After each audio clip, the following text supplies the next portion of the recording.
Depuis 2012, un jeu fait fureur. Déjà plus de 10 millions d'adeptes dans le monde.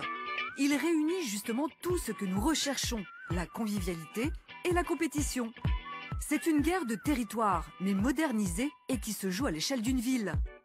Nous sommes à Paris, du côté de l'Opéra. Ce soir, une vingtaine de personnes sont réunies autour de la même passion pour les guerres de territoire virtuelles. Du coup, je vous ai préparé des plans. Chaque équipe a un plan différent avec juste sa section. Les liens sont numérotés, il y a le sens des liens. Le but, localiser, conquérir des lieux appelés portails plus vite que l'équipe adverse.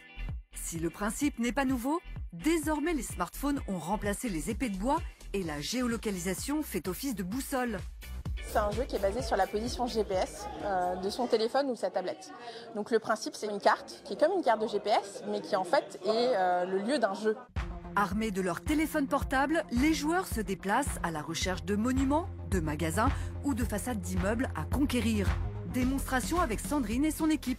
Donc on est en train de chercher à accéder au portail L'Hôtel d'Evreux parce qu'on sait qu'il a un petit problème d'accessibilité. Ah, il est à droite là. Voilà, il est a priori sur notre droite. Lorsqu'un joueur s'approche d'un portail, il apparaît sur son smartphone. Il suffit ensuite de cliquer sur la carte et ça y est, le territoire est gagné.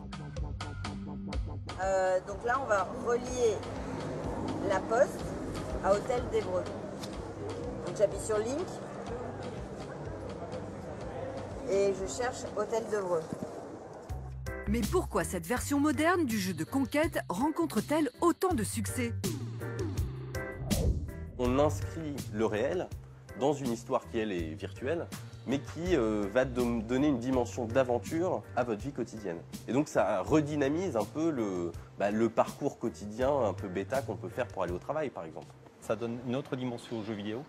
Ça permet surtout de lui donner un aspect humain.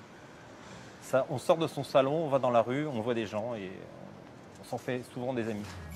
Vous l'avez compris, si nous jouons par instinct, c'est parce que le jeu est essentiel à notre équilibre. Il nous permet de mieux nous intégrer dans la société et de décompresser tout en s'amusant. Attends. E = MC6, c'est terminé pour ce soir.